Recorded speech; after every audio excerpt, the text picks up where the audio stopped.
Ketika saya masih di sekolah menengah, ada sebuah rumah kosong di belakang rumah saya.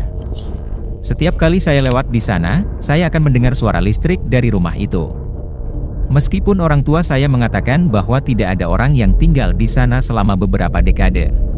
Suatu hari saya memutuskan untuk pergi ke rumah itu dengan teman saya Tim. Setelah kami selesai sekolah kami kemudian pergi ke rumah itu tetapi ragu-ragu untuk masuk. Saya bertanya kepada teman saya Tim, apakah kamu takut?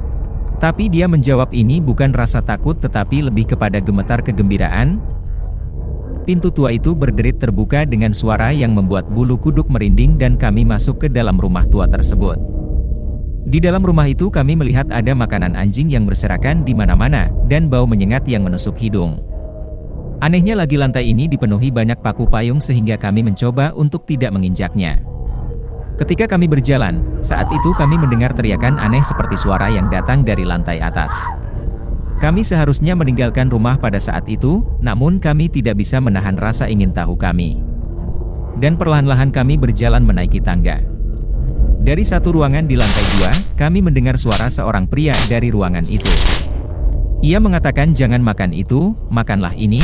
Sontak kami terkejut, dan dengan hati-hati mendekati ruangan itu. Saat kami melihat ke dalam, kami melihat 3 orang duduk di lantai dengan kalung anjing di lehernya. Mereka diperlakukan seperti anjing oleh seseorang pria dan mengancam dengan pistol bius.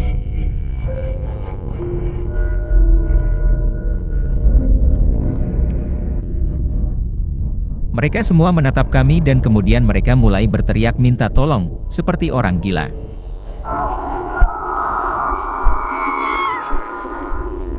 Pria itu panik dan mulai memukul mereka untuk diam. Tetapi, mereka menjerit begitu keras sehingga tenggorokan mereka seperti akan meledak, dan pada saat itu pria tersebut menyerang kami dengan menggunakan pistol bius.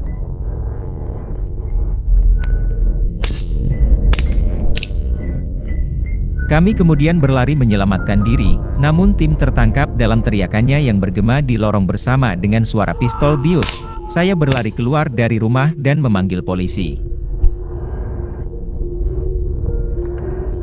Lalu saya kembali ke dalam, saya berjalan ke kamar tanpa mengeluarkan suara dan pria itu memasang kalung anjing di leher Tim.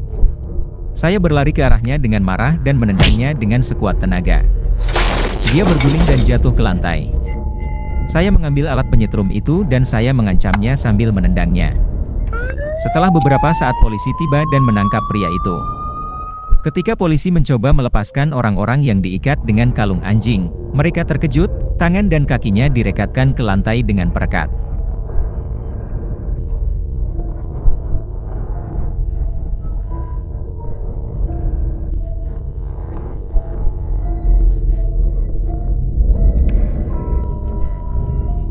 Akhirnya tim penyelamat tiba dan berhasil menyelamatkan orang-orang yang diikat. Namun mereka telah dipukuli dan hanya diberi makan makanan anjing selama berminggu-minggu. Ketika polisi bertanya kepada pria itu mengapa dia melakukan hal seperti itu, dia hanya berkata dia ingin menjadikan manusia sebagai hewan peliharaan. Akhirnya dia dikirim ke penjara. Untungnya tim dapat pulih dari luka-lukanya dengan perawatan, tetapi trauma tetap bersamanya. Kami tidak pernah mengungkit cerita itu lagi setelah hari itu. Cerita ini sekarang telah berakhir, tetapi saya ingin memperingatkan Anda semua jika Anda merasa ingin menjelajahi rumah yang ditinggalkan, tidak ada yang bisa menjamin keselamatan Anda.